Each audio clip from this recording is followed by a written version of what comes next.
Beleza, galera? Sejam todos bem-vindos a mais um O Livro, nosso devocional aqui, que está sendo bem especial participar disso aqui com vocês. E qualquer coisa, vocês já sabem que podem falar, Bruno, não entendi. Bruno, explica de novo. Bruno, tá complicado entender o que você está querendo dizer.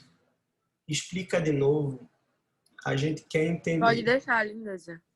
Então, podem falar que com certeza a gente para, volta e explica de novo.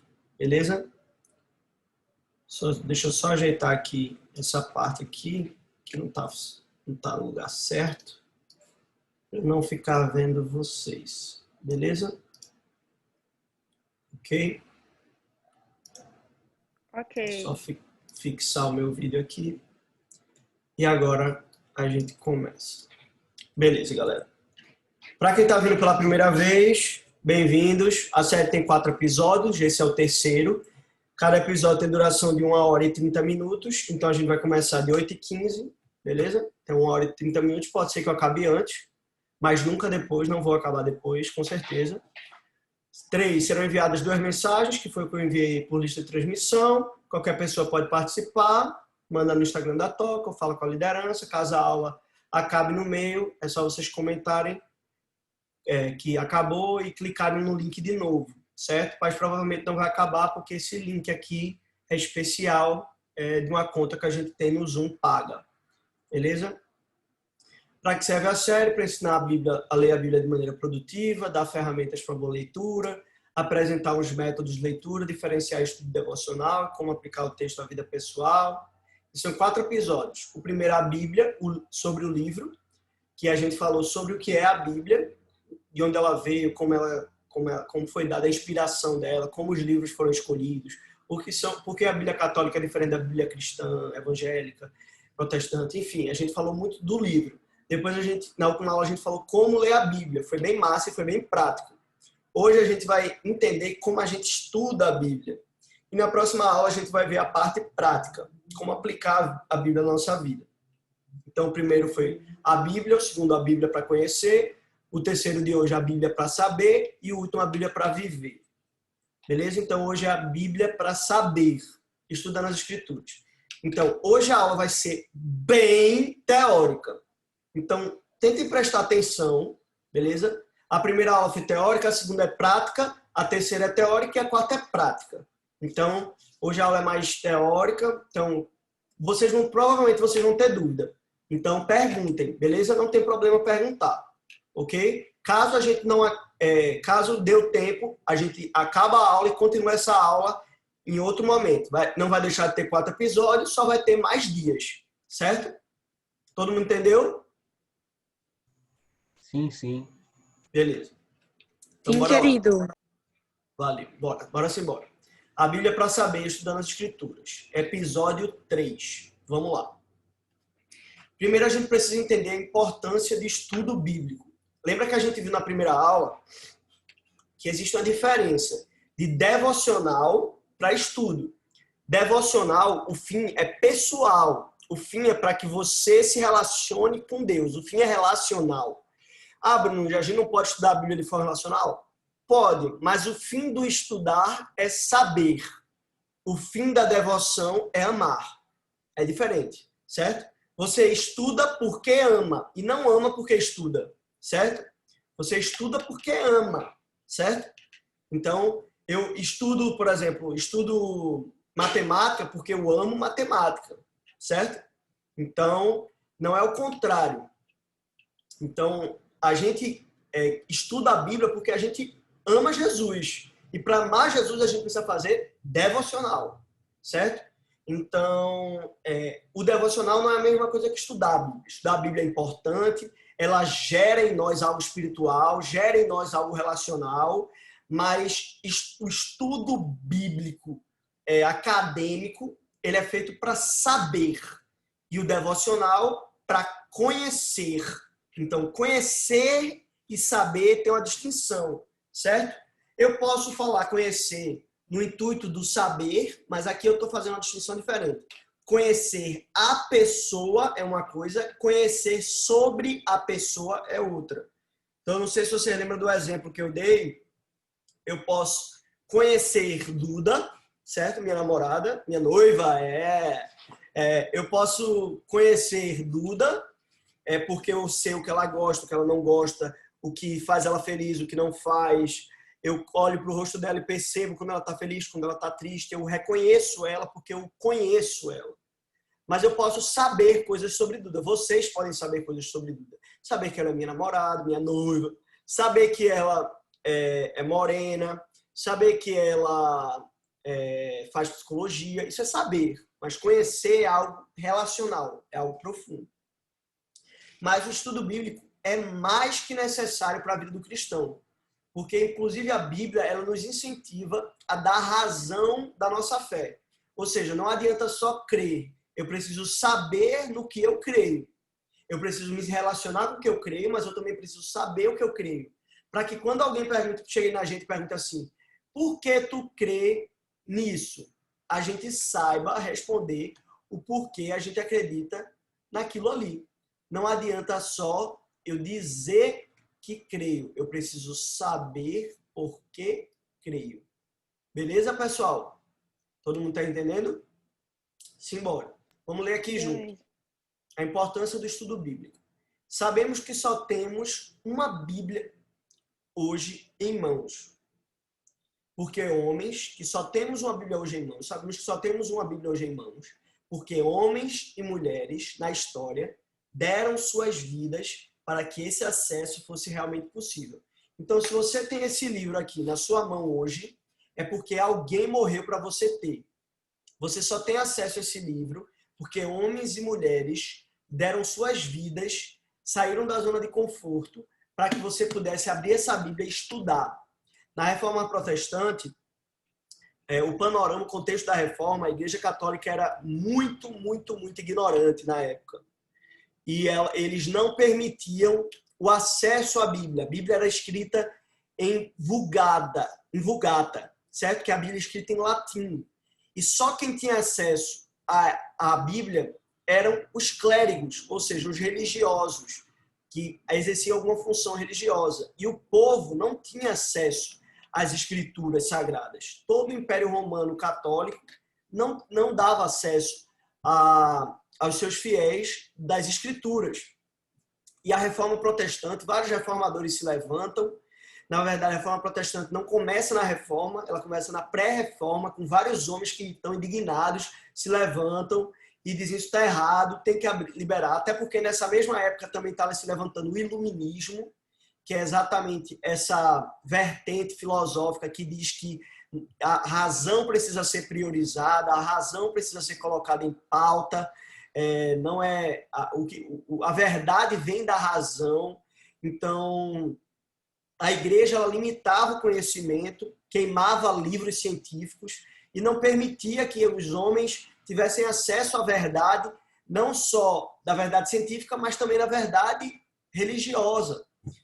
E acontece que esses grandes reformadores se levantaram não para romper com a igreja, eles vieram reformar a igreja. Só que a igreja não quis saber. E aí teve uma quebra nessa igreja. E aí surgiu a igreja protestante, a igreja daqueles que protestam contra a igreja católica. E o principal fundamento da reforma era o acesso dos leigos, ou seja, quem é leigo precisa ter acesso a essa Bíblia. Então, Lutero, por exemplo, ele traduziu a Bíblia para o alemão. Então, foi a primeira Bíblia traduzida para o alemão, para a língua nativa, certo? E ele traduziu direto das línguas originais, certo? Traduziu e deu acesso ao povo. E aí, junto com a imprensa, eu não sei se vocês lembram, da primeira máquina de imprensa, e ali as Bíblias foram multiplicadas e as pessoas começaram a ter acesso ao material bíblico, né? As Sagradas Escrituras. Então, Lutero teve que sair da zona de conforto, ser ameaçado de morte, ser sequestrado, passar por uma pressão imensa. Homens morreram na fogueira, decapitados, enforcados. para que você pudesse ter acesso a esse livro hoje. Então, honre o esforço desse povo. Diante desse fato, o que nos resta é nos lançarmos de maneira real e exaustiva nesse livro, a fim de descobrir suas verdadeiras riquezas.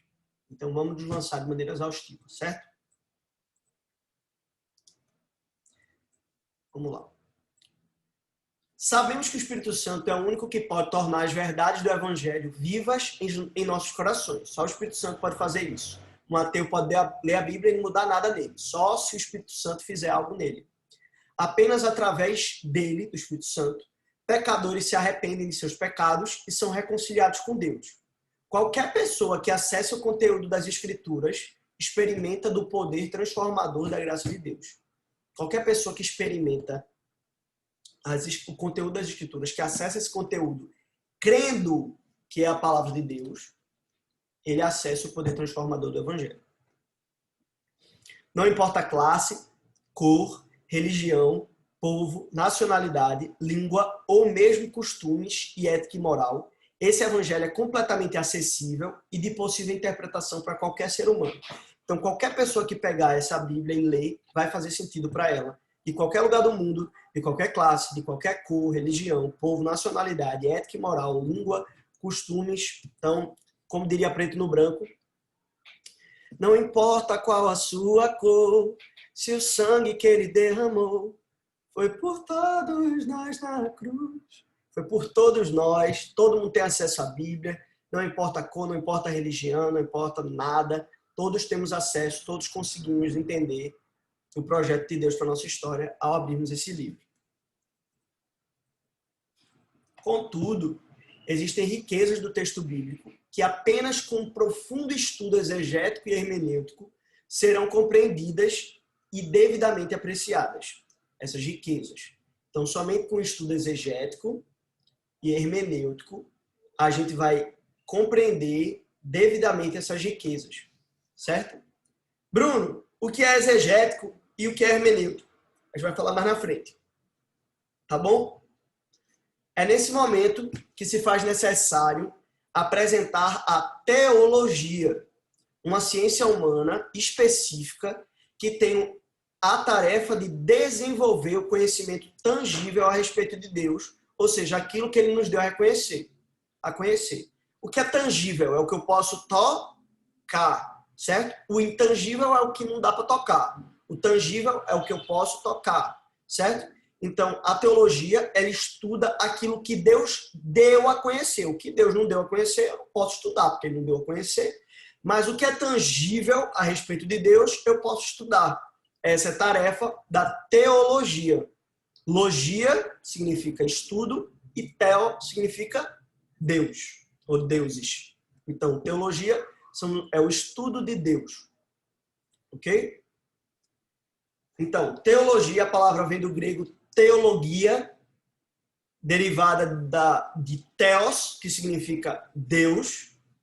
A palavra, por exemplo, Teófilo Hayas, por exemplo, Teófilo. Teo, Deus, filo, filho. Então, Teófilo, filho de Deus, certo? Então, teologia, logia, estudo, igual a biologia, que é estudo da vida, bio é vida. Teologia, estudo de Deus. Logia significa enunciados, ditos, oráculos. Uma palavra relacionada a logos, que significa palavra, discurso, raciocínio. Então, que passou ao latim como teologia, que é o estudo de Deus. Beleza? No cristianismo, isso se dá a partir da Bíblia. Então, pode ter uma teologia católica, pode ter uma teologia espírita, uma teologia budista, uma teologia hindu, uma teologia indígena, mas tem a teologia cristã, certo? E a teologia protestante, que é o nosso caso. E mais fundo ainda, a teologia reformada, que é a teologia da ponte, certo? Nós somos cristãos reformados. O teólogo cristão protestante suíço Karl Barth, não é Karl Marx, tá? É Karl Barth, definiu a teologia como um falar a partir de Deus. Uma frase bonita aí para vocês jogarem no Twitter de vocês. E para isso eu queria apresentar para vocês os 3 ramos da teologia. Se tiver dúvida, galera, pode perguntar, viu? A teologia se divide em 3 ramos. bíblica, histórica e sistemática. A teologia pode ser bíblica. Rapidinho, antes de continuar, eu vou dizer uma coisa para vocês. Bruno, eu preciso saber isso para ser crente? Não, não precisa. Para ser crente, você não precisa disso. Mas aqui é um estudo, certo? É uma série de estudos, então a gente está estudando aqui. Se você não tiver interesse, espera acabar a aula, ou então deixa pelo menos aí aberto, só para eu me sentir bem, e no final vai embora. Beleza? Mas, assim, é importante você se aprofundar na sua fé. Como eu falei, algumas riquezas são superficiais. Você encontra ouro no rio, mas diamante você só encontra se você escavar, se você trabalhar para tentar achar. Então, esses estudos vão fazer você descobrir riquezas preciosas. Beleza? Então, a teologia se divide em 3 ramos: bíblica, histórica, sistemática. E tem outra, só que a gente vai ficar só nessas 3 lá na frente a explicar outra, que nem sempre os teólogos gostam de incluir essa teologia, que é a teologia prática. Eu vou falar mais na frente, que inclusive a gente vai falar dela na próxima aula. Vamos entender melhor cada uma delas, visando a importância para a igreja cristã do desenvolvimento de uma teologia saudável e radicalmente bíblica.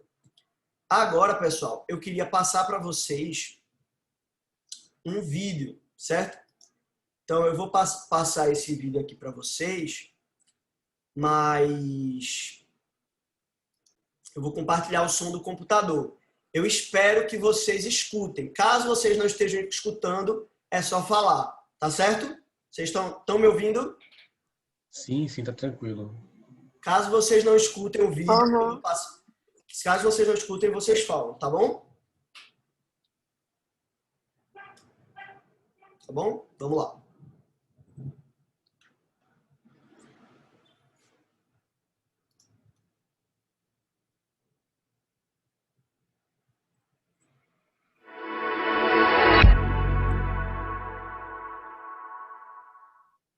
A importância da teologia. A principal fonte para a boa teologia é a Bíblia. De fato, ela é fonte primária para todas as 3 disciplinas teológicas: teologia bíblica, teologia histórica e teologia sistemática. Nesse vídeo, vamos falar um pouco sobre cada uma delas. Se liga, a teologia bíblica considera as informações da Escritura à medida em que elas se manifestam no passar do tempo, e esse trabalho serve como uma fonte para o teólogo sistemático. Um erudito bíblico examina as Escrituras e estuda o desenvolvimento progressivo dos termos, conceitos e temas do Antigo e Novo Testamento, para verificar como eles são usados no decurso da história da revelação. Um problema existente nos seminários contemporâneos é um método de fazer teologia bíblica, chamado atomismo, em que cada átomo da Escritura é isolado. O erudito pode limitar-se a estudar apenas a doutrina paulina de salvação em Gálatas, enquanto o outro se focaliza exclusivamente nos ensinos de Paulo sobre a salvação em Efésios. O resultado é que cada um aparece com um ponto de vista diferente a respeito da salvação, um com base em Gálatas e outro com base em Efésios. Mas há uma falha em examinar como os 2 pontos de vista se harmonizam. A pressuposição acaba sendo a de que Paulo não foi inspirado por Deus ao escrever Gálatas e Efésios. Portanto, não há uma unidade abrangente e nenhuma coerência na palavra de Deus. Em anos recentes, tem sido comum ouvirmos teólogos afirmarem que achamos não somente diferenças na teologia entre Paulo anterior e o Paulo posterior, mas também tantas teologias na Bíblia quanto existem seus autores e que elas não se harmonizam. Esse é um ponto de vista negativo sobre a coerência da Escritura e se torna perigoso quando alguém se focaliza apenas em uma parte restrita da Bíblia, sem, ao mesmo tempo, considerar toda a estrutura da revelação bíblica. A segunda disciplina, outra fonte para a teologia sistemática, é a teologia histórica. Teólogos históricos investigam como a doutrina se desenvolveu na vida da igreja no decorrer da história, principalmente em tempos de crise, quando heresias surgiram e a igreja reagiu. Teólogos contemporâneos ficam frustrados quando as supostas novas controvérsias surgem em igrejas e seminários, porque a igreja já experimentou cada uma dessas aparentemente novas disputas, repetidas vezes no passado. De acordo com a história, a igreja se reuniu em concílios para resolver questões disputadas, como no concílio de Nicéia, em 325, e no concílio de Calcedônia, em 451. Estudar esses acontecimentos é a função de teólogos históricos.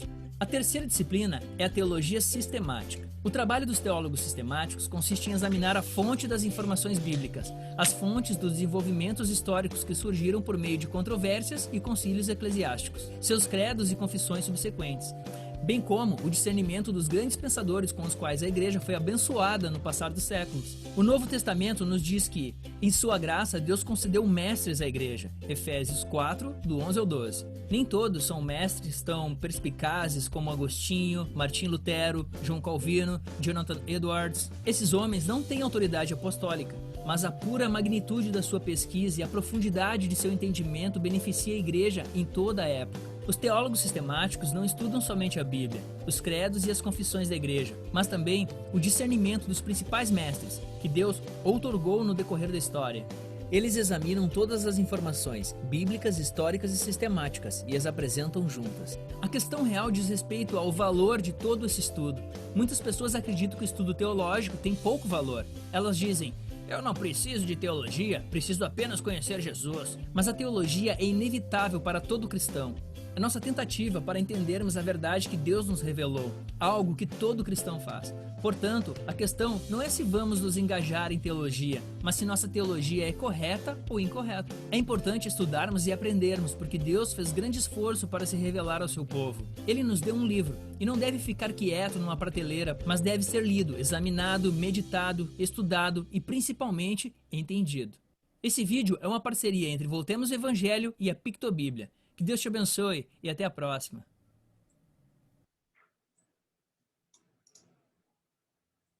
E aí, todo mundo conseguiu ouvir? Alguém não conseguiu ouvir?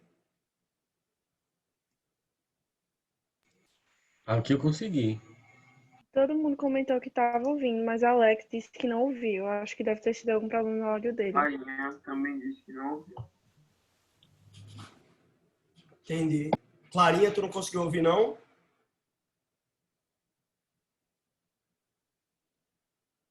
Ela escreveu no chat que não ouviu. E tu, Alex? Não conseguiu também?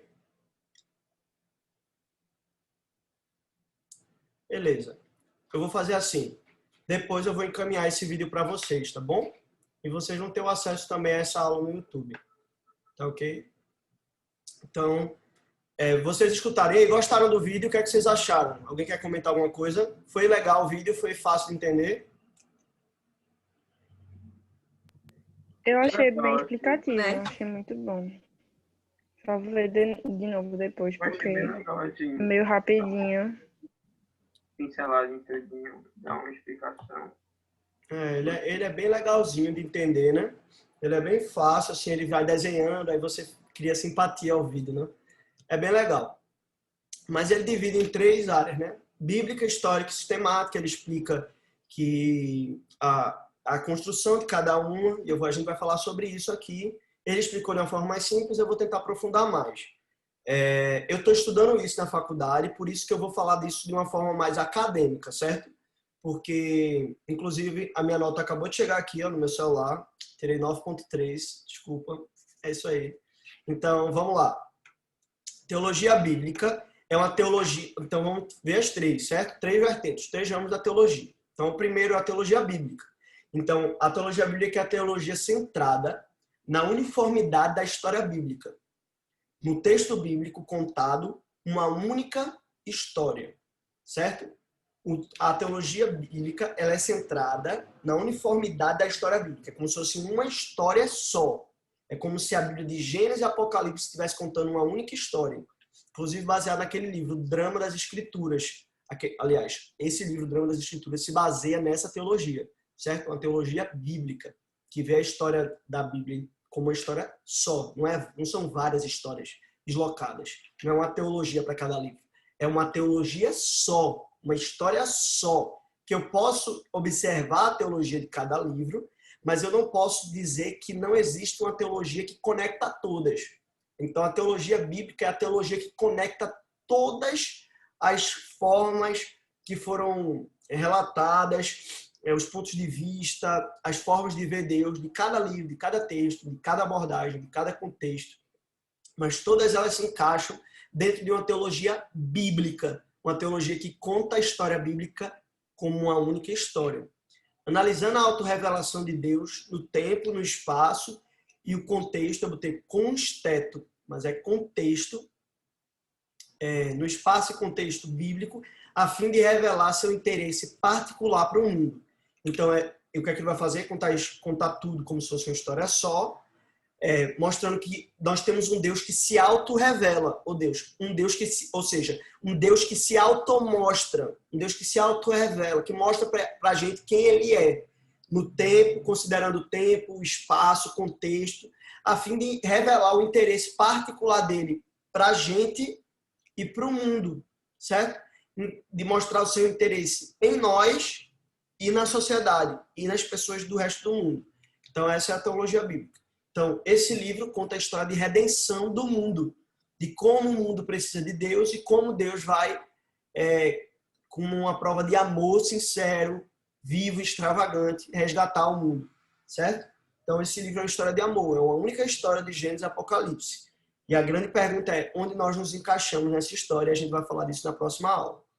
Tem uma frase de um cara chamado Gerhardus Voss, que ele é o pai da teologia bíblica, que ele diz assim: teologia bíblica é o braço da teologia exegética que lida com o processo da autorrevelação de Deus.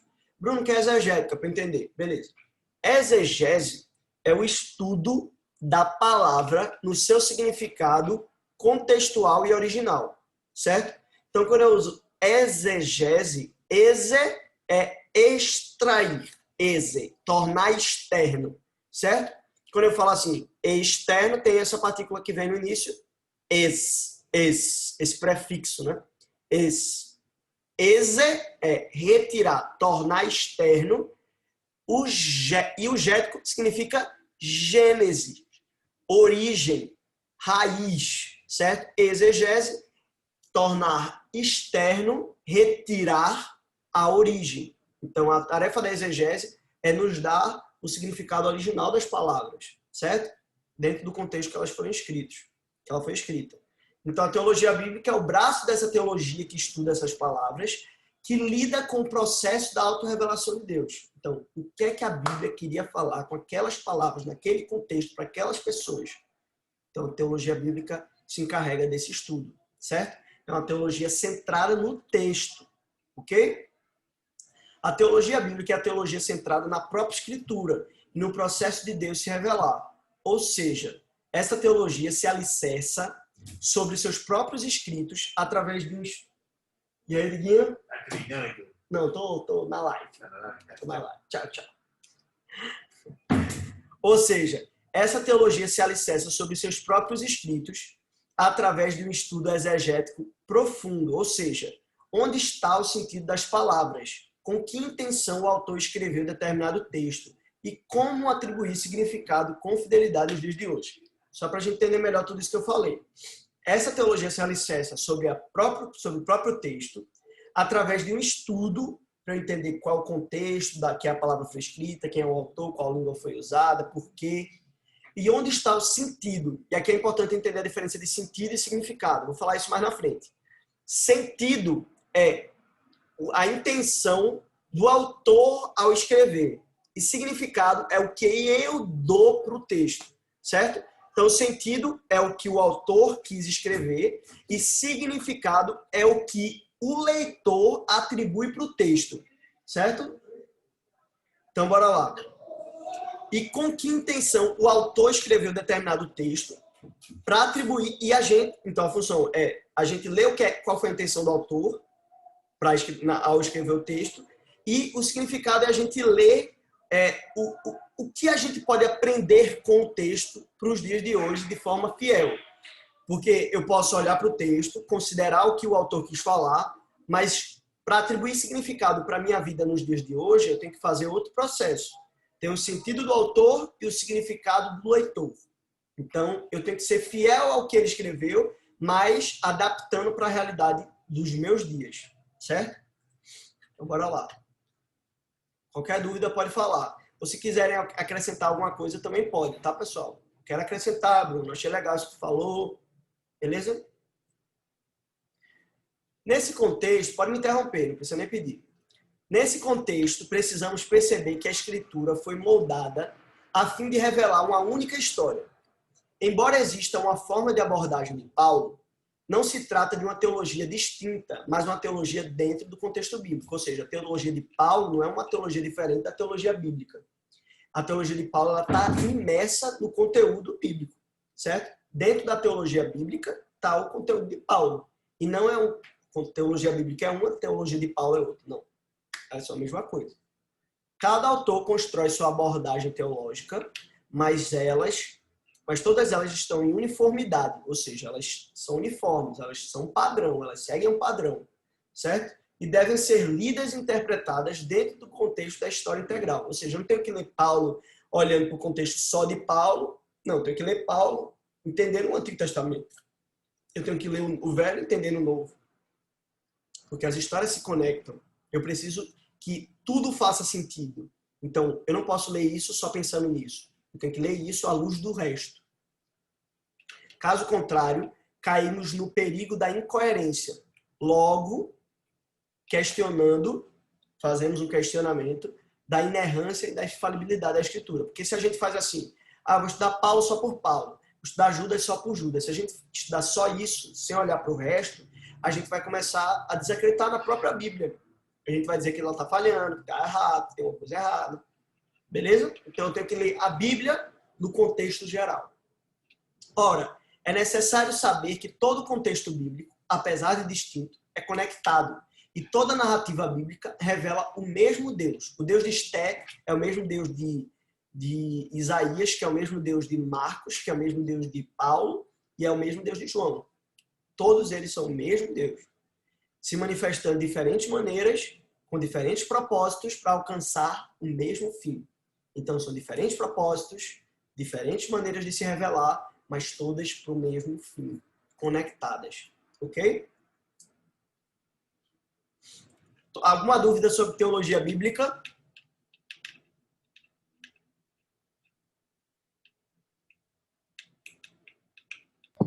Tu pode voltar o slide, Bruno?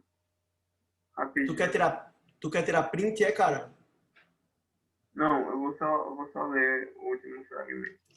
Tá. Porque qualquer coisa eu vou mandar o PDF. Na verdade, assim que acabar a aula, eu vou disponibilizar o PDF com todos os slides para vocês, tá?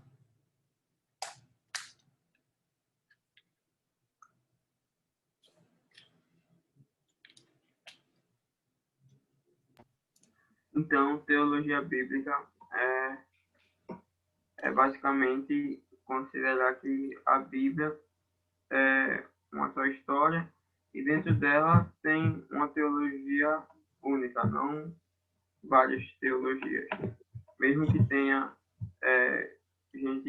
mesmo que tenha vários apóstolos e tal, várias pessoas que pregaram coisas distintas no caso,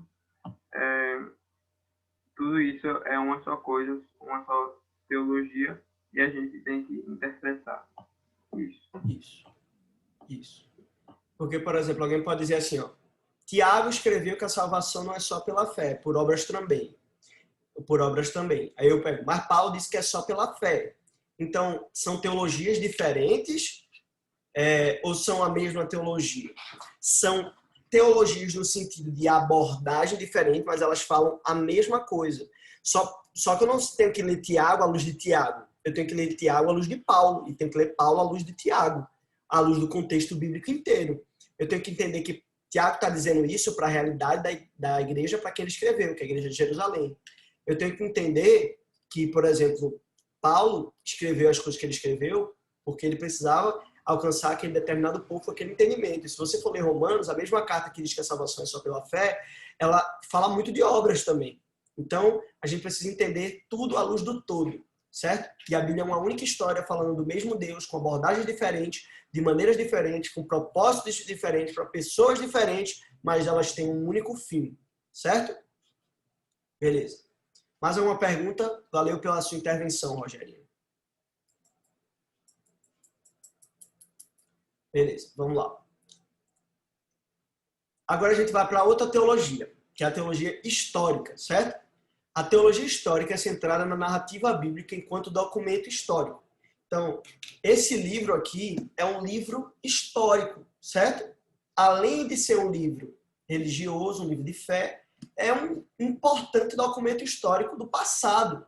Aqui a gente tem informações sobre o Império Romano, aqui a gente tem informações sobre o Império Persa, Aqui a gente tem informações sobre o Império Babilônico, sobre o Império dos Caldeus, dos Neobabilônicos. Aqui a gente tem informações dos gregos. Aqui a gente tem informação, aqui a gente tem Atenas, aqui a gente tem Éfeso, aqui a gente tem cidades da Ásia, aqui a gente tem cidade da Espanha, por exemplo, Tarsis. Eu não sei quando já ouviram falar em Tarsis de Jonas. Jonas fugiu para Tarsis. Tarsis é na Espanha. Então, tudo aqui é informação histórica. Os hebreus, os egípcios, então, os assírios, os filisteus, tem muita coisa aqui. Isso aqui é conteúdo histórico. Por mais que tenha coisas aqui que vão para o âmbito da fé, isso aqui também é um importante livro histórico e confiabilíssimo.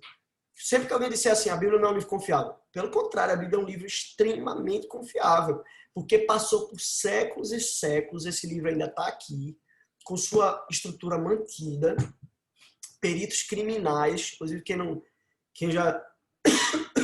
não assistiu e quiser ver de uma forma mais simples, mais light, tanto Deus Não Está Morto 2, que é de uma forma bem light mesmo, quase super light. Quando a professora está em julgamento, o professor fala muito sobre isso. Sobre um livro que, na verdade, um cara que era perito criminal escreveu, ele desafiou a Bíblia. Ele pegou a Bíblia e analisou como um perito. Ele era ateu, para provar que a Bíblia estava errada. Mas ele leu a Bíblia e viu que os relatos são confiáveis, de acordo com a perícia legal. Então, inclusive, peritos, arqueólogos também confiam na Bíblia como um documento histórico confiável. E tem também um filme muito legal que chama Em Defesa de Cristo, certo? Quem puder assistir, assista, que é um jornalista que vai procurar com vários homens estudiosos de várias áreas para provar que a Bíblia é uma mentira. Para a mulher dele. Ele faz isso para a mulher dele. Mas ele faz isso no jornal, né? E aí ele publica uma matéria que ficou conhecidíssima e até hoje é uma das referências na área de perícia. Então, esse livro que vocês leem é um documento histórico extremamente confiável, certo? Então, a teologia histórica, ela está centrada na história, certo?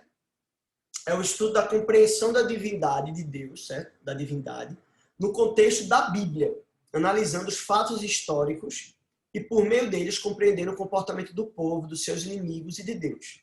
Então, a teologia histórica ela se dedica a estudar a história da Bíblia, como o comportamento do povo se dava, dos seus inimigos, como Deus se manifestava no seu povo, como os valores e princípios foram formados, como as compreensões a respeito de Deus foram moldadas. Então, a teologia histórica ela se dedica a estudar isso. Como a compreensão de Deus foi feita ao longo do tempo. Diante disso, essa teologia estuda como a igreja interpretou a teologia bíblica através dos anos e como sistematizou todo esse aprendizado. Os postulados que são alcançados por meio dessa teologia histórica são o que conhecemos como teologia sistemática.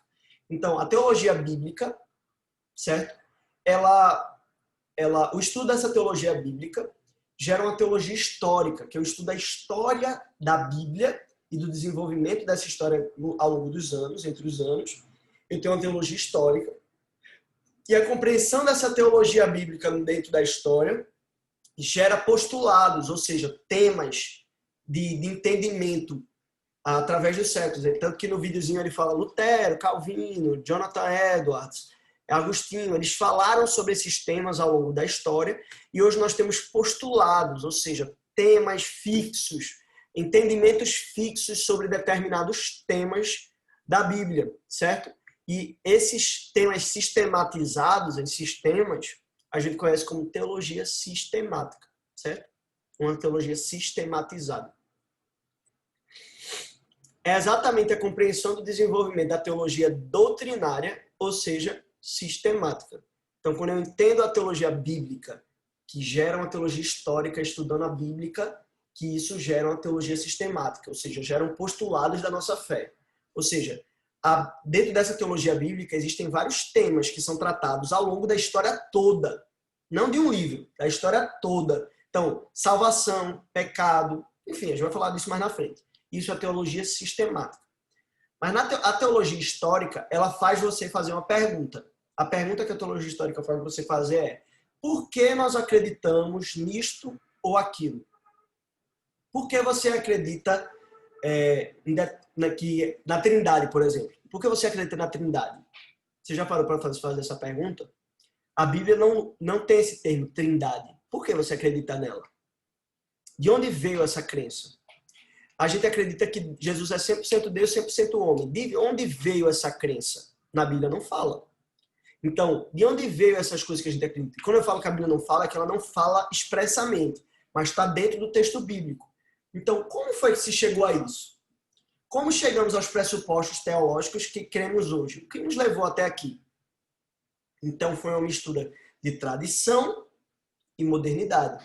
Ou seja, modernidade, por exemplo, a reforma foi uma modernidade para a época. Foi pregar a tradição dos apóstolos e, de uma forma moderna, refazer o entendimento dessa lógica. E aí é sempre assim que a gente age no mundo. A gente vai pegar a tradição, por exemplo, de Calvino, e que agora é tradição, né? Para eles não era. E aí hoje para a gente é tradição e a gente vai, com a nossa modernidade, aplicar para os dias de hoje. É isso que a Ponte se propõe a fazer, por exemplo. Pegar a tradição da reforma e trazer para os dias de hoje. Ok? Então essa é a pergunta que a gente tem que fazer. Por que eu acredito nisso? Por quê? Por que é dessa forma? E a teologia histórica vai dizer para a gente por que se crê nisso. Através dos documentos históricos, da própria Bíblia, dos credos, das confissões, certo? Alguém tem alguma dúvida na teologia histórica?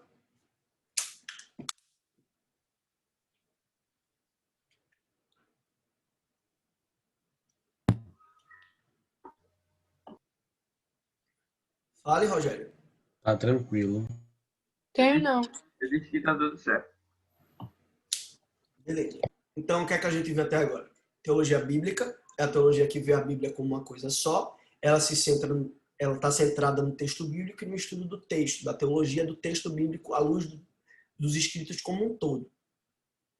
A teologia histórica, ela vai analisar como esse texto foi passando entre os anos, desde Gênesis, estudando o próprio texto bíblico, até depois disso, nas confissões e nos credos, que eram textos que eram escritos como postulados teológicos, ou seja, o que é que a gente crê? Creio em Deus Pai e o Espírito Santo, creio em Deus Pai e Jesus Cristo, seu Filho, o Criador dos céus e da terra, aquele credo, né? Que eu esqueci como é que fala, que eu sempre esqueço. Quem sabe é Malu sabe certinho. Então, as confissões, por exemplo, tem a confissão, o breve catecismo de Westminster, que é o principal catecismo, dos principais catecismos reformados, e o catecismo de Dort também são catecismos conhecidos. Ou seja, ensinos que foram tirados de dentro da Bíblia e foram escritos. Não é papel da teologia histórica dizer o que foi escrito, mas por que foi escrito, como se deu a formação desses escritos, certo? E quando esses temas são colocados nos credos, nas confissões, de forma histórica, a gente agora estuda a teologia sistemática, porque foi colocado de forma sistematizada cada assunto que foi retirado dessa compreensão da Bíblia toda, certo? Teologia sistemática é a teologia que... Ô, Bruno. Fale. A questão histórica é tipo, por exemplo, muitos historiadores usam a Bíblia também como referência, né? A questão tipo de ano, de data e tal. E aí nisso,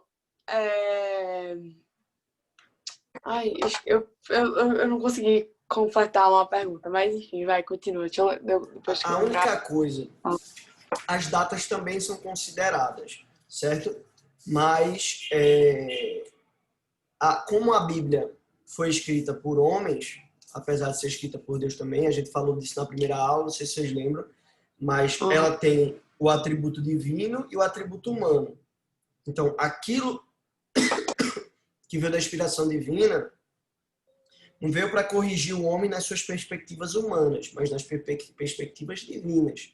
Então, ou seja, se o homem achava que a Terra era o centro do universo, Deus não vai dizer para ele, não, porque a Bíblia não é ditada, a Bíblia é inspirada. Então, tem um aspecto humano, mas o aspecto divino permitiu que o homem escrevesse exatamente o que Deus queria que ele escrevesse, certo? Então, por exemplo, em relação às datas, algumas foram perdidas. Então, em relação à data, a Bíblia, às vezes, ela não está 100% coerente com a história, com a história datada que a gente tem na história tradicional. Então, não é que ela não está 100% certa, é que há incompatibilidades com o tempo, por conta até da compreensão de tempo que as pessoas tinham antigamente, certo? Então, às vezes, não bate, certo? Só para Ô, deixar claro Bruno, isso. a questão, tipo, por exemplo, isso vai ser uma pergunta meio, enfim, mas a questão, tipo assim, tava acontecendo as coisas na Bíblia, certo? Sendo que Certo. tinha coisa que tava acontecendo naquele tempo que não tava registrado na Bíblia, certo? Tipo o quê? Tipo, tem coisas, por exemplo,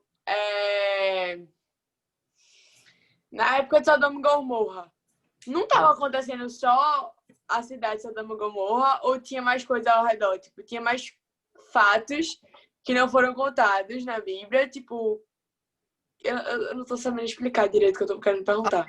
A Bíblia é um livro histórico, mas a Bíblia não é um livro que conta a história do mundo. Ela conta a história de Deus, Exatamente. certo? É. Então, tem muitos outros povos. Enquanto Jesus estava lá, a China já tinha um império, entendeu? Então, não tem... Quando a Bíblia fala de algumas histórias, o mundo está rolando muitas outras. Então, por exemplo, quando a Bíblia fala que Abraão veio de Ur dos Caldeus. Os caldeus, que já eram denominados assim, para quem não sabe, para quem não lembra, eram sumérios, acádios, assírios, babilônicos, e depois, no fim, veio os caldeus, certo? Que foi o Império Neobabilônico, ou seja, já tinha acontecido um bocado de coisa. Então, de Ur dos Caldeus. Então, caldeus já era outra época. E Abraão veio dessa época. E Abraão viveu um bocado, né? Só que Noé, por exemplo, viveu 900 e poucos anos. Ou foi 800 e poucos anos. Matusalém viveu mais do que isso. Só que a compreensão de tempo daquela época era uma compreensão diferente da nossa, talvez. Talvez sim, talvez não. Mas é certo que esses homens viviam vários anos, certo? Muito mais do que a gente. Para a gente é completamente compreensível, não? Uma pessoa viver 1000 anos quase. Mas Deus, depois do dilúvio, Deus reduz o tempo de vida de cada pessoa para 120 no máximo. Então, algumas pessoas passaram disso depois, porque Deus permitia, mas antes disso as pessoas viviam muito mais, beleza? Mas o mundo estava acontecendo um monte de outras coisas, enquanto estava acontecendo a história bíblica, beleza? Vamos lá. Ô, Bruno, Oi. o sol parou ou o sol não parou? Ó a pergunta do cara, pô. Vai ver um vídeo de Adalto, vai menino, que tu resolve a tua dúvida. Olha aí. Adalto Lourenço explica essas coisas tudo. Mas assim, só para eu concluir, ele diz que o sol parou porque ele mostra vários vídeos e não tem como o sol não ter parado. Ele faz várias animações e ele conclui que de uma forma ou de outra o sol teve que parar para que acontecesse. Mas eu recomendo Valeu, que Petra. o cara é inteligente demais, velho. Adalto, eu admiro tanto esse cara. Toda vez que eu assisto ele, eu fico... Como é que esse cara chegou a essa conclusão, velho? Eu encorajo vocês, inclusive a Andressa, não sei se ela tá aqui, mas a Andressa colocou o livro Como Tudo Começou em PDF lá no grupo da Toca, certo? Então, tem Gênesis 1 e 2, que é muito bom de Adalto, e tem Como Tudo Começou, que conta o Big Bang e tal, como é que foi do ponto de vista bíblico. Adalto ele explica tudo de um jeito muito especial, muito fácil de entender, além de ser pastor, né? Então, é muito bom, velho, muito, muito, muito bom. Encorajo vocês a ver sobre se o sol parou, se o sol não parou. A pergunta de Mateus aí eu não faço ideia, mas se a Bíblia diz que o sol parou, eu acredito. Beleza? Sim. Talvez tenha parado mesmo. Se Adalto disse que parou, acredito. Mas ou talvez alguém poderia dizer, foi a Terra que parou e não o Sol que parou. Foi porque Guilherme Alves disse uma vez que não parou. Eu lembro que foi no cristianismo básico lá. Aí ele disse que não parou. Aí só eu tava perguntando pra tu. Entre Adalto. Eu não posso falar isso. Sigamos. Vamos lá. Teologia sistemática é a teologia que visa sistematizar os temas que nascem da teologia bíblica. Então, ela procura sistematizar os temas que nascem da teologia bíblica. Passam pela teologia histórica e, após desenvolvidas, tornam parte desse estudo sistematizado e integrado, onde temas teológicos estão amplamente conectados. Então, a teologia sistemática, ela pega os temas bíblicos que passaram pela teologia histórica e se desenvolveram, sistematiza isso de forma integrada, de forma que cada tema se conecte um com o outro. Os temas não estão desconectados. Todos os temas têm que estar conectados. Não pode ter incoerência entre os temas, certo? A teologia sistemática ela serve para isso. Bruno, me indica uma teologia sistemática. Vou indicar 3 para vocês, beleza? Anotem aí caso vocês queiram. É extremamente caro, beleza? Para deixar claro logo aqui para vocês. A que eu mais indico é a teologia sistemática que eu usava na faculdade, que é a teologia de Wayne Grudem. Wayne Grudem, certo? Wayne Grudem. Que é a teologia mais topada assim, de todas, mais completa, exaustiva. Inclusive, a teologia dele é assim. Teologia sistemática Wayne Grudem, atual e exaustiva. Que é desse tamanho aqui. A outra que eu indico é a teologia de Louis, quem gosta de estudar a Bíblia, viu? De Louis Berkhof, certo? Louis Berkhof. E para quem gosta de alguma coisa do Brasil, é Franklin Ferreira, certo? A teologia dele também é muito interessante. Franklin Ferreira e Alain não sei o quê. Tu tem algum deles? Tem um de Wade Grudem e a de Louis Berkhof. Mas não empresto. Me pedi. Tá bom? Bora lá. Próximo. O estudo da teologia sistemática abrange tudo sobre a Bíblia de forma ordenada, certo? Como um conjunto. O objetivo é promover a unidade do ensino das Escrituras, dando aos alunos uma visão completa acerca da Bíblia, certo? O objetivo é promover a unidade do ensino das Escrituras, dando aos alunos uma visão completa a respeito da Bíblia.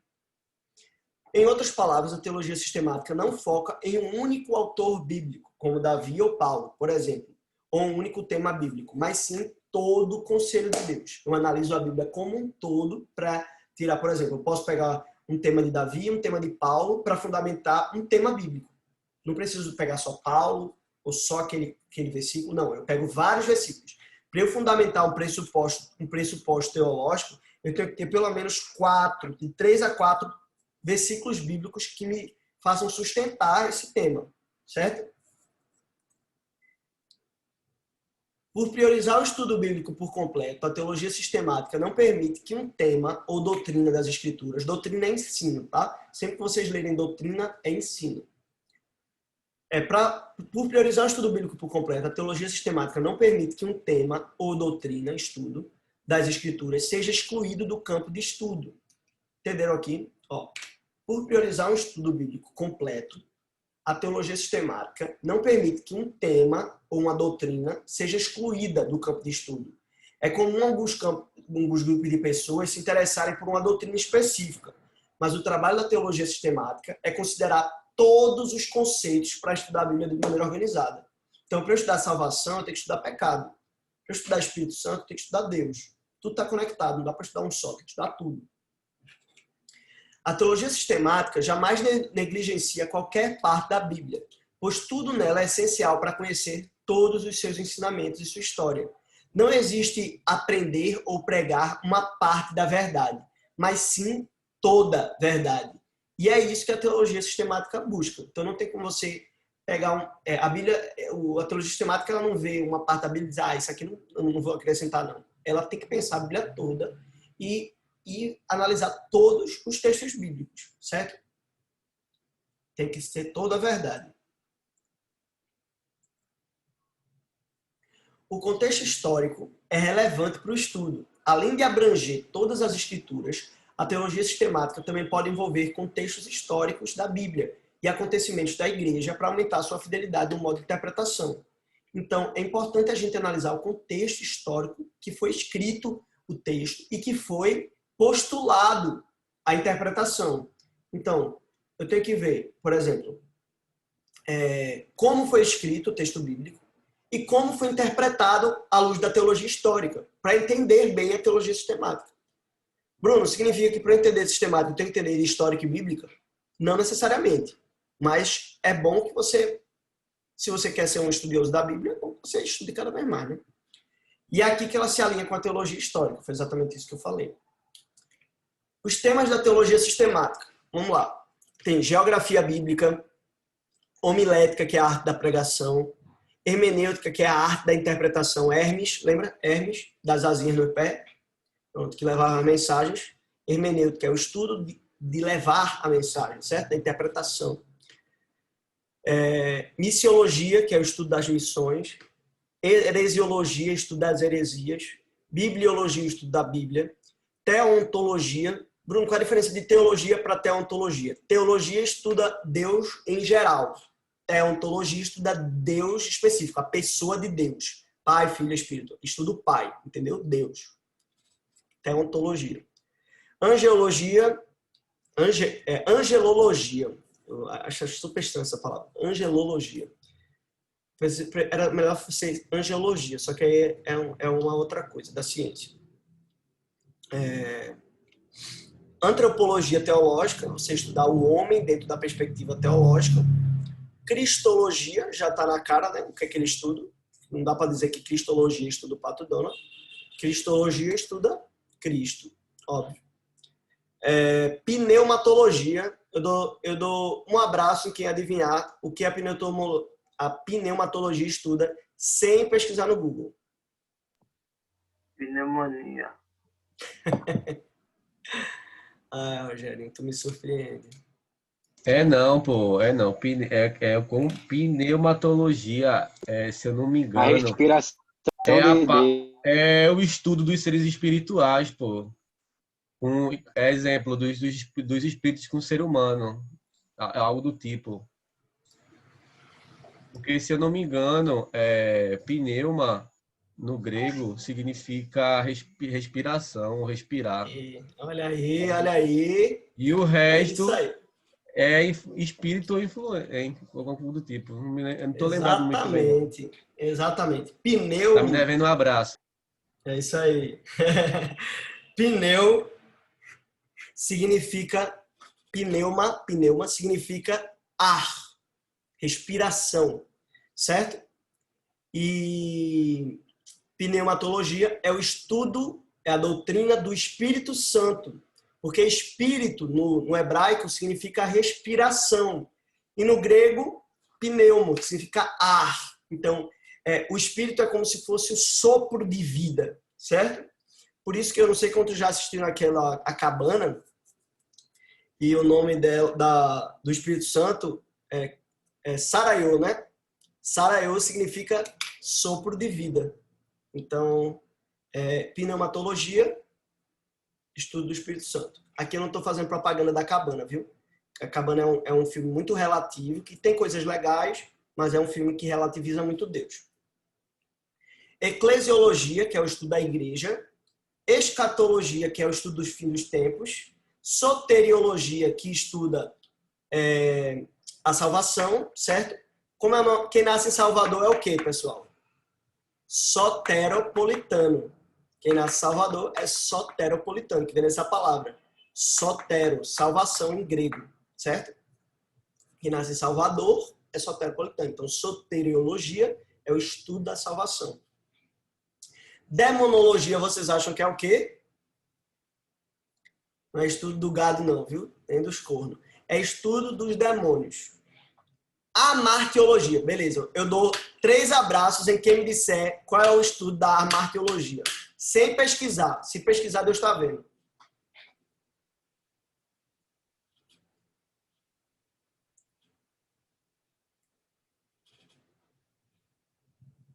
Ninguém? Faço a mínima ideia, não tô lembrado. A martiologia é a doutrina do pecado, certo? Então, é o estudo do pecado. E a apologética é da defesa da fé. Então, todos esses temas aí são temas da teologia sistemática. Então, o que é que a teologia sistemática fala? Pega aí, sei lá, qual que é aqui? Cristologia. O que é que a Bíblia fala sobre o Cristo? O que é que a Bíblia fala sobre o Espírito?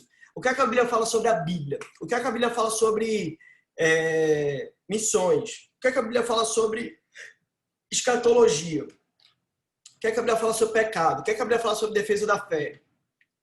O que é que a Bíblia fala sobre interpretação bíblica? Como pregar bem? Como ler a Bíblia à luz do contexto da interpretação? Qual dessas tu mais gosta? Todas. Tô brincando. Eu gosto de todas, mas assim, eu gosto de hermenêutica, que é essa, por isso que eu estou dando essa aula bem devagarzinho. Eu gosto de antropologia teológica, o estudo do homem, que eu gosto de entender a cultura, a cultura do povo, para você entender por que Paulo pregou daquele jeito para o povo. É muito massa, antropologia. Antropo, para quem não sabe, significa homem. Então, antropologia é estudo do homem. Certo? Gosto muito de soteriologia, que para reformado é muito importante, a doutrina da salvação. E uma das que eu mais gosto é a apologética, que é a defesa da fé. Embora eu não esteja estudando muito isso faz tempo, mas eu gosto pra caramba. Beleza. Dentro da teologia... Oi? A demonologia. Tipo, o que, tipo, estudo os demônios, sei.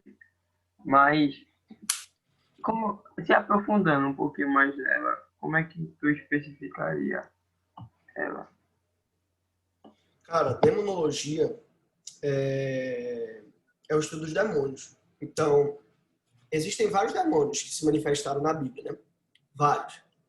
Existe o demônio que vê o espírito maligno sobre o rei Saul. Existem os demônios de Sodoma e Gomorra. Existem os demônios do Novo Testamento. Existem vários espíritos malignos que se apossaram de homens durante muito tempo. Então, a demonologia ela estuda esses tipos de espíritos malignos. Por exemplo, o espírito maligno ele pode entrar numa pessoa que tem o Espírito Santo. O espírito maligno, ele depois que ele entra na pessoa, a pessoa lembra da possessão? Não lembra? O espírito maligno faz a pessoa pecar? Não faz? Certo? É o estudo do diabo, certo? É o estudo do diabo. Quem é o diabo? De onde ele veio? O que ele faz? Globo Repórter. Entendeu? Vocês, tipo, dão nome aos demônios. Cada demônio tem seu nome. E... Quem faz isso é o candomblé, né? Candomblé, o banda, tem Zé Pilintra, Pombagira. Não, pô, mas é sério. Eu já vi um livro, que não é do candomblé, que tinha, tipo assim, o demônio da, sei lá o quê, da prostituição. Não, mas aí não é tem nesse lá sentido. o nome. Isso aí já não é mais demonologia. Isso aí é inventologia. Tipo, a Bíblia não diz nome de demônio. Então, tipo, tem demônio da homossexualidade. Hormônio. Demônio da homossexualidade. Demônio da mentira. Demônio da prostituição. Meu irmão, assim, a Bíblia não fala nada sobre isso. Absolutamente nada. Então, quem crê desse jeito é a galera que mexe com as trevas, né? Sim. Então, fala que o demônio da prostituição é a pombagira. Aí a gente brinca, né? Sai dela, pombagira. Mas, tipo,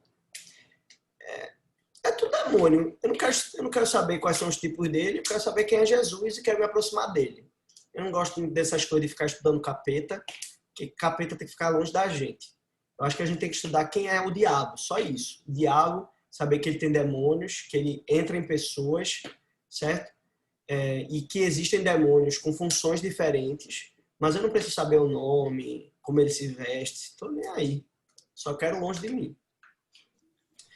Não é um assunto que a gente se aprofunda muito, não. Porque não é muito legal não, de se falar, não. Ninguém vai sair por aí querendo falar de capeta. Não é relevante. Sinceramente, eu acho super interessante entender essas coisas. Não, tipo, obviamente, não o demônio em si, mas entender, tipo, raciocinar e entender, tipo, como é que age, como é que faz, como é que... Porque não tem como entender como é que age, como é que faz, biblicamente. Porque não tem como.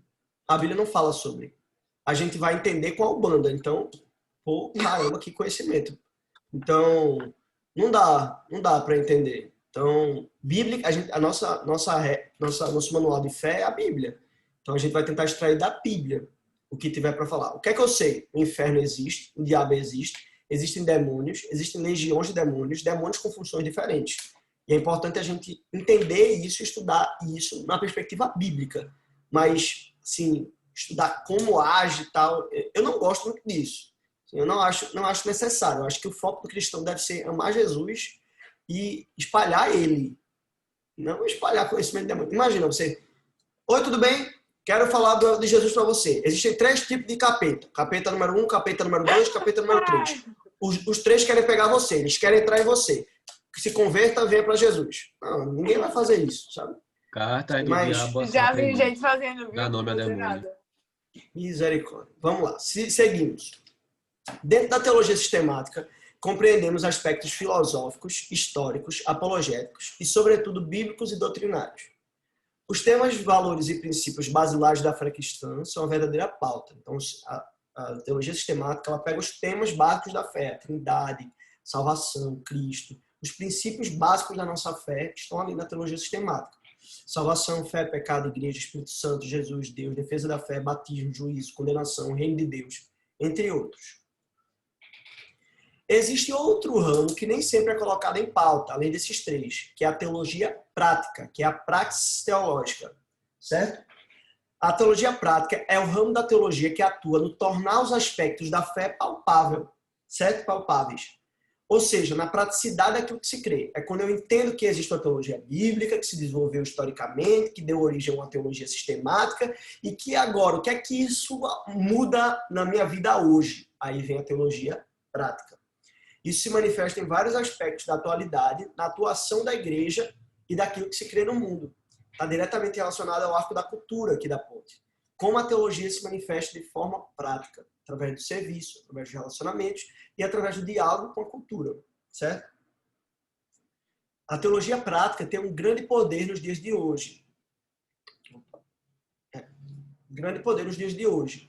Exatamente na capacidade de tornar o saber de Deus tangível, ou seja, eu poder tocar aquilo que eu aprendi. Porque o saber de Deus, apesar de ser tangível, ou seja, o que Deus nos deu a conhecer, a Bíblia, eu não consigo tocar no saber. Mas eu consigo tocar no saber quando ele se torna a minha prática, certo? Eu consigo tornar Deus tangível quando eu vivo Deus. Ou seja, se você toca em mim, você está tocando em Deus, porque eu me tornei filho de Deus. Eu me tornei essa encarnação de quem Deus é, certo? Eu me tornei Jesus. Então, se você toca em mim, você está me tocando num pedaço de Deus, certo? Tudo que Deus fez na cruz é direito nosso, nós tomamos posse.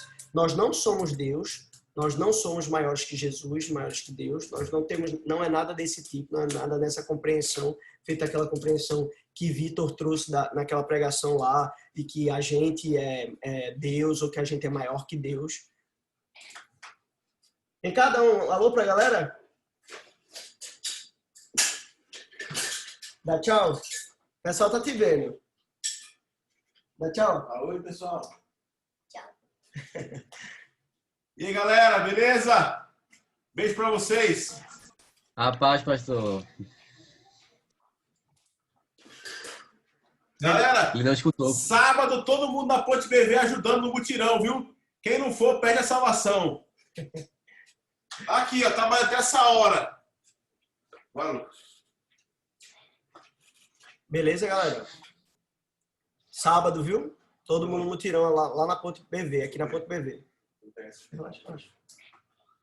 Beleza, povo? Tá todo mundo aí? Tá, mas acho que ninguém quer perder a salvação. Beleza. Eles não responderam, porque ninguém vai. Beleza. Então, a teologia prática tem um grande poder de Deus para tornar tangível. O diálogo, por exemplo, com a cultura é essencial para a compreensão do homem e de Deus. Então, apenas tornando todo o conhecimento que se tem de Deus, biblicamente, historicamente, sistematicamente, filosoficamente e apologeticamente. Então, é pegando esse conhecimento e tornando a nossa vida prática. Então, o que Vitor falou ali, que a gente se torna Deus, está errado. A gente não se torna Deus, a gente se torna essa parte de Deus, certo? A gente se torna participante de quem Deus é, certo? Não é que você se torna Deus, você se torna participante de quem Deus é. De modo que se as pessoas têm um relacionamento com vocês, elas têm um relacionamento com o próprio Espírito Santo, porque ele habita em você e não é mais você quem vive. Quem é que vive você? Cristo. Cristo vive em mim. Então, elas vão ter um contato direto com Deus ao terem um contato com você. Isso é uma teologia prática. Dentro da teologia sistemática, compreendemos aspectos filosóficos. Isso eu já tenho falado, né?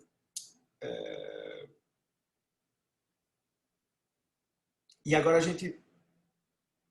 Acho que eu acabei salvando por cima de outro. Mas, beleza. Vamos lá. Deixa eu ver aqui. Beleza. Hermenêutica e exegese. Eu acho que eu acabei salvando um slide em cima de outro que não era para ter sido salvo. Mas é hermenêutica e exegese. Exegese é o estudo do texto na origem da palavra e hermenêutica é exatamente a interpretação da palavra, certo? Interpretação da palavra dentro do seu contexto e tal, todo esse aspecto. Entre os estudiosos, entende-se a hermenêutica à luz de pelo menos duas perspectivas. A primeira delas, a mais recente, adota a compreensão de hermenêutica como um movimento de aplicação, releitura ou atualização da mensagem de um texto para o leitor contemporâneo. Nesse caso, a mensagem bíblica em si fica sob responsabilidade da exegese, que é uma outra disciplina no currículo de formação teológica. Então, a tarefa da hermenêutica é atualizar a mensagem para a gente aplicar nos nossos dias. Reler a mensagem para a gente atualizar ela para os dias de hoje. A exegese é tirar o sentido original para que a gente possa fazer a hermenêutica, certo? A segunda perspectiva é a mais clássica. Para efeitos didáticos, ou seja, para aprender, será a perspectiva adotada nessa disciplina e define a hermenêutica como um processo de interpretação como um todo e pode ser dividida em 3 estágios, beleza? Primeiro estágio, pré-texto. É parte de compreensões teóricas, passando pelo papel do intérprete, chegando até as formas de abordagem do texto. Alguns teóricos usam a expressão exegese, do grego conduzir para dentro. Ao se referirem a esse estágio, a pergunta fundamental aqui é como ir ao texto? Então, o primeiro estágio da hermenêutica, para você estudar a Bíblia, é você perguntar como eu vou para o texto? Quais são as formas de abordar o texto? O segundo estágio é o estudo exegético pormenorizado do texto. Disciplina conhecida como exegese. Então, primeiro você faz uma exegese. Ô, Bruno, como assim? Tipo, como ir ao texto? Como é que eu... presta atenção. Vamos lá. Deixa eu ver como eu me explico mais fácil. Então, o pretexto, ele vai... O que ele vai fazer aqui? Ó? Parte de compreensões teóricas, passando pelo papel do intérprete, chegando até as formas de abordagem de um texto. Então, como eu vou até o texto? Que gênero ele é? Tá ligado? Que gênero literário? Na verdade, a gente também vai fazer isso na segunda parte. Mas na primeira parte a gente vai fazer que gênero ele é. Como eu vou ler esse texto? Eu vou ler ele como uma carta? Eu vou ler ele como um texto qualquer? Um texto sem... Especificamente português para todas as coisas. Sem divindade e tal. Como eu me achego no texto bíblico? Eu tenho que pensar no texto bíblico como um livro sagrado. Mas eu posso chegar diante dele como um livro acadêmico. E isso não é errado. Então, eu posso chegar nele e lê-lo como um livro acadêmico. Então, a primeira parte é o pretexto. Como eu vou chegar nele? De que forma eu vou estudar ele? De forma devocional, de forma a estudar, um estudo acadêmico, um estudo religioso. Então, como eu vou chegar no texto? A segunda parte é o que diz o texto. Em linhas gerais, ele pode ser dividido em 4 abordagens. A literária, a gramatical, contextual, que são os aspectos históricos, sociais, culturais, políticos, religiosos, e a teológica, certo? Então, a literária, a gramatical, a contextual e a teológica. a pergunta fundamental aqui é o que diz o texto? Então a primeira é como eu vou chegar no texto, a segunda é o que diz o texto e a terceira é a aplicação, é o que o texto diz para mim hoje. Que é a mesma coisa que a gente falou no devocional, só que aqui de uma maneira mais profunda. Então, primeiro estágio, como eu vou me chegar no texto para estudar ele?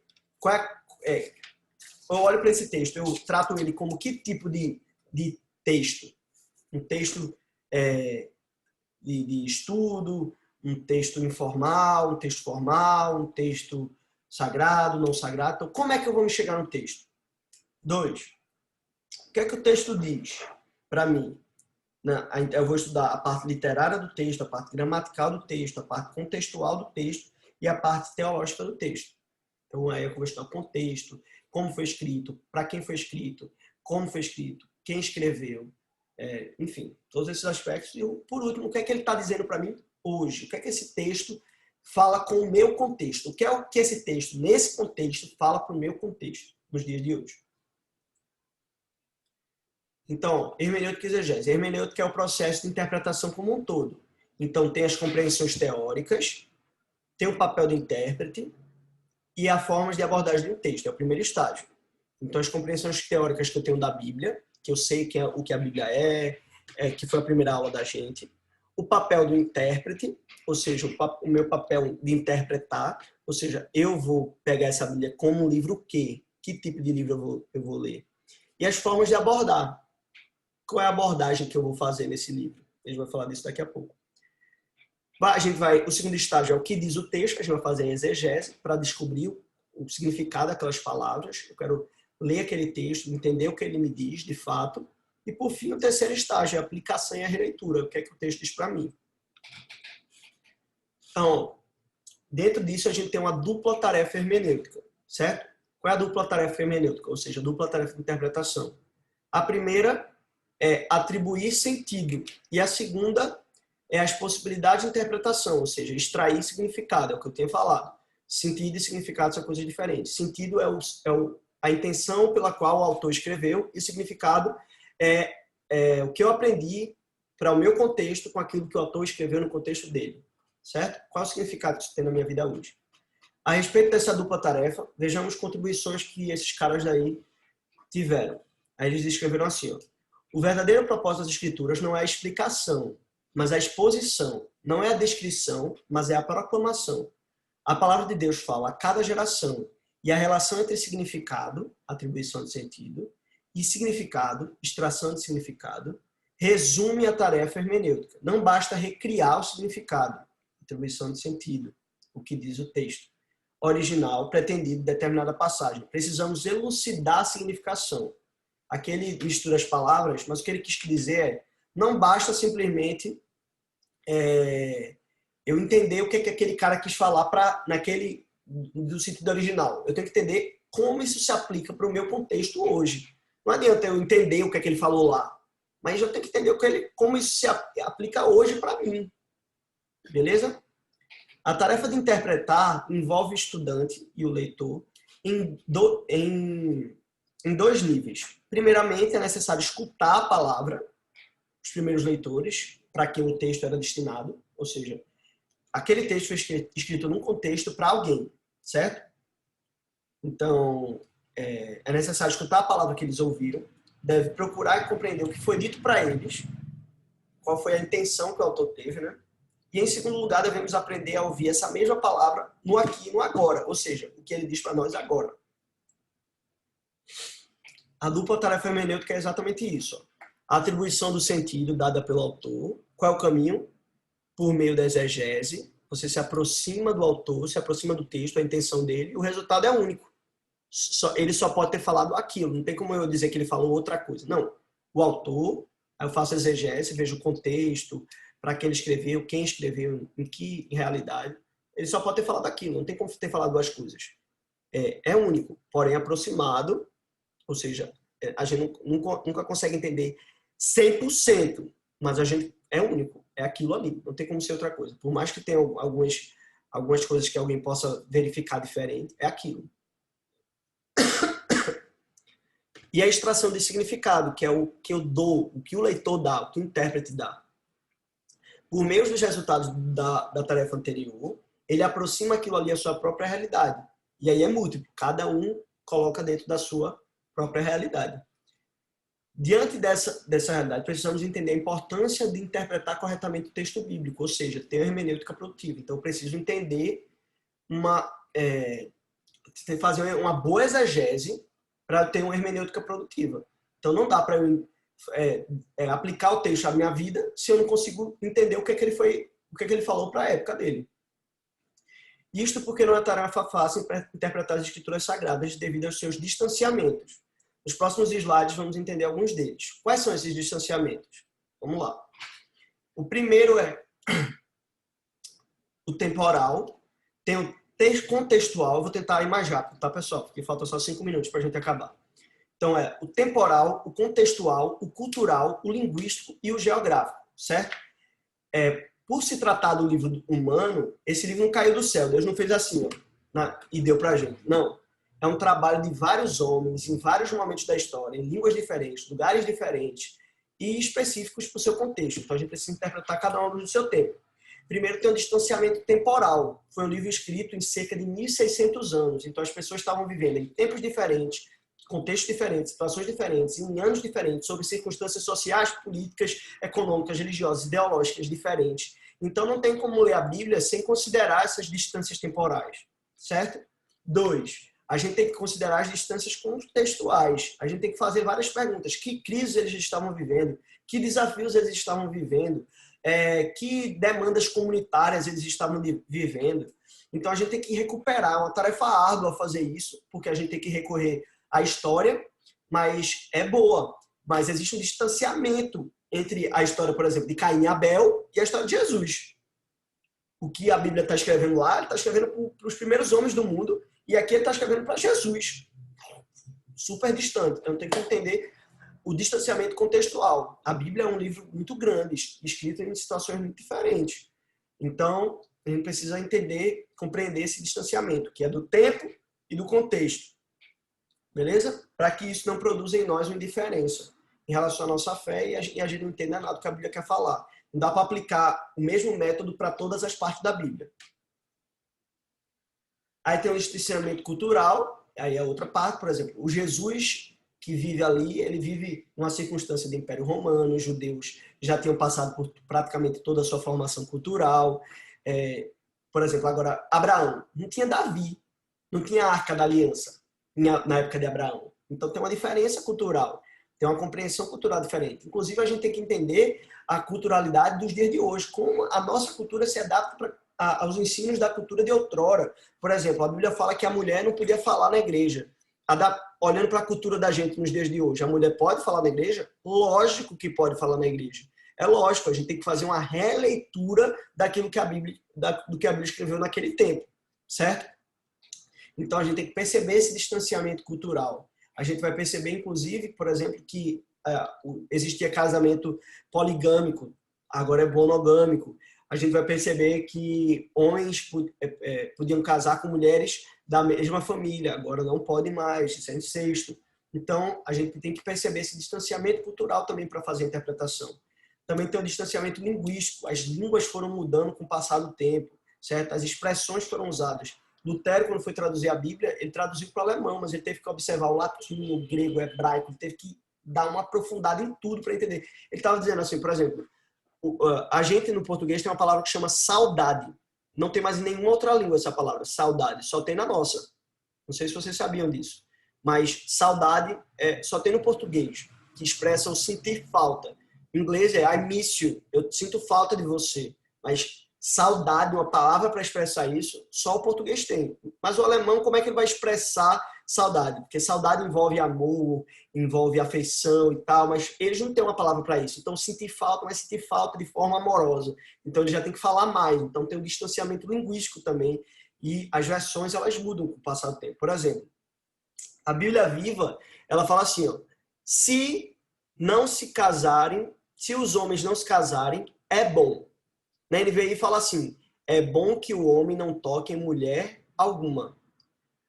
O livro, a mensagem, sim, é bom para o homem viver uma vida de solteiro. King James, é bom que o homem se abstenha de relações sexuais com qualquer mulher. Vê a diferença. Aqui você podia, se você ler só o texto, você pode interpretar coisas completamente diferentes.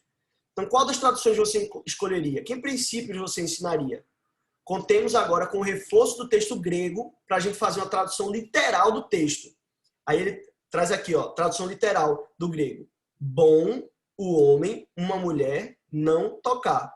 Ou seja, é bom que o homem não toque uma mulher. Mas o que era tocar naquele contexto?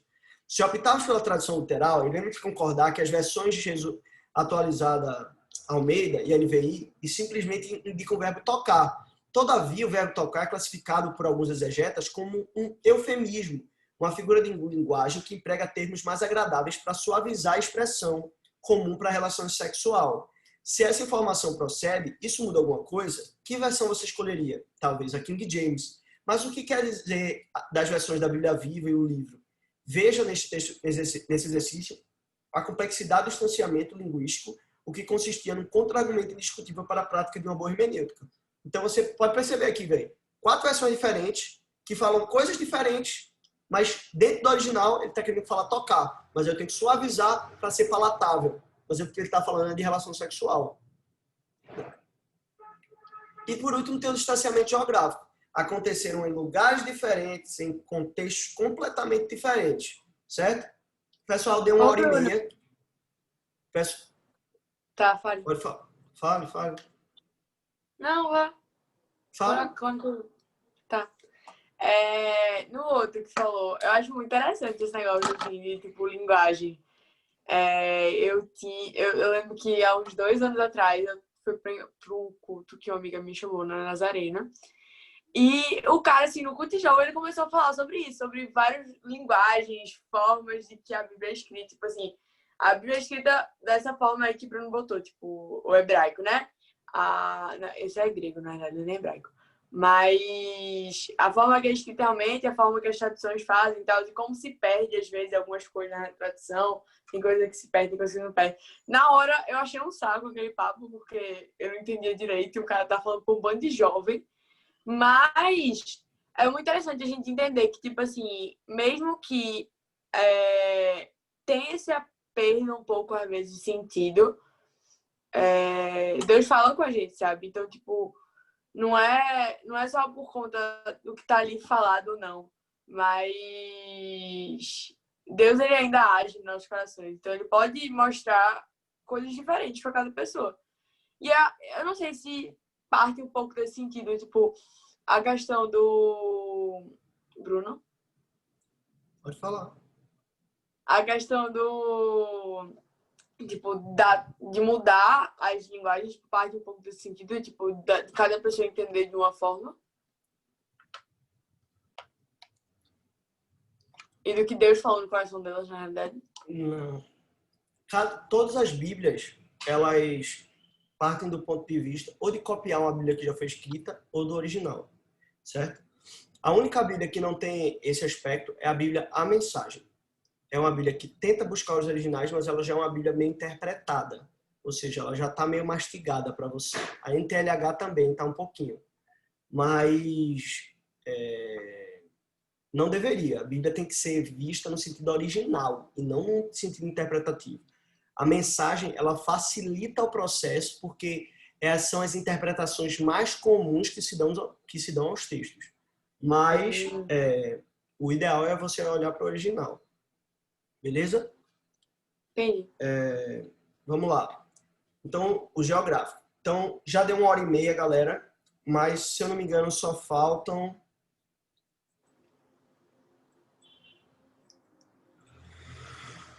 3 slides. Então, vamos lá. Vamos acabar aqui rapidinho.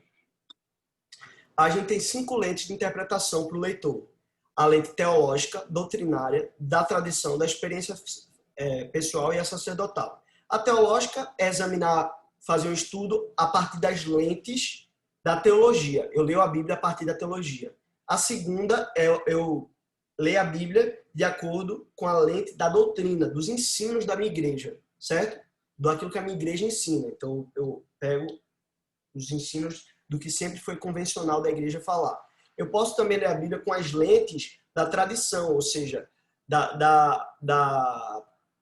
daquilo que a minha igreja tem como costume. Não é o que a minha igreja crê, mas o que a minha igreja costuma fazer. Por exemplo, batismo, quando eu leio o batismo lá na Bíblia, eu penso no batismo por aspersão e não por imersão. Entende? Além da experiência pessoal, aquilo que eu vivi, eu leio a Bíblia a partir das coisas que eu já vivi, certo? E por último, a lei sacerdotal, eu leio minha Bíblia de acordo com o que o pastor da minha igreja fala que é para eu ler, certo? Todas essas são vertentes de interpretação, mas a principal lente que você deve ter é a lente teológica, certo? Porque aí você faz um estudo completo, certo? Mas todas essas outras devem ser levadas em consideração. O que o pastor diz deve ser levado em interpretação, para você interpretar, a sua experiência pessoal, a sua tradição. Mas, sobretudo, a Bíblia deve ser lida com as lentes da própria Bíblia. Eu tenho que ler a Bíblia à luz da Bíblia. A lente que eu tenho que usar é a lente da própria Escritura. E lendo a Escritura, eu leio o mundo. Eu pego com as lentes com a cosmovisão cristã, eu leio tudo que está à minha volta. Ok?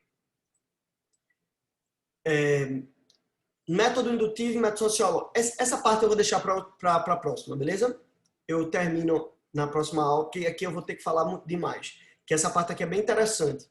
Para falar do lado econômico, lado social, político, ideológico, para falar das coisas que tem hoje, teologia negra, teologia inclusiva de homossexuais e tal. Vai ser muito interessante falar disso com vocês. Então eu posso falar disso no outro momento, ok? Que são os métodos indutivos, métodos sociológicos, métodos diacrônicos, sincrônicos e existencialistas. Mas só vou terminar aqui, beleza? O mais importante é saber que aprofundar-se nos conhecimentos da teologia antiga e moderna fará com que o leitor, ou melhor, o estudante, tenha crise de fé e seja confrontado com a razão versus realidade da sua fé. Então, estudar a Bíblia faz a gente ter crise de fé. É normal. A gente fica, pô, velho, não estou entendendo isso. Pô, cara, é difícil. Eu mesmo, quando comecei a fazer esse seminário, eu tive algumas crises de fé. É necessário, contudo, entender que nenhuma fé é mais racional e filosófica quanto a fé cristã, ao mesmo tempo que a experiencial é completamente intangível em outros aspectos. É uma fé completamente tangível, racional, pensada, mas também é uma fé sobrenatural, experiencial. Então, é um conjunto. Por isso que a nossa fé é uma fé tão completa. Estudar a Bíblia é para quem quer tarefa árdua, mas certamente trairá os melhores diamantes. Beleza? No próximo episódio, a gente continua com a parte prática, aplicando a Bíblia na nossa vida e a gente vê esses métodos que eu deveria ter falado hoje. Beleza, pessoal? Espero que vocês tenham gostado. Foi isso hoje. Bem teórico, bem difícil, quase uma aula. Eu sei que vocês ficaram de saco cheio, mas a próxima aula vai ser... massa, eu adorei. Mas a próxima aula vai ser bem prática, vai ser bem legal também, para a gente aplicar tudo que a gente aprendeu hoje. Foi ótimo, foi maravilhoso. Beleza? Valeu, Mateusão. Vocês são maravilhosos. Amo vocês. Acabei de postar uma foto no Instagram da Toca com rolar para comentar. Beleza? É o último post. Foi o penúltimo e o último eu vou postar agora. Então já vão lá, corram lá para comentar bem muito. Beijo para vocês. Tchau, tchau. Boa noite, pessoal. Até a próxima. Tchau, mano. Vamos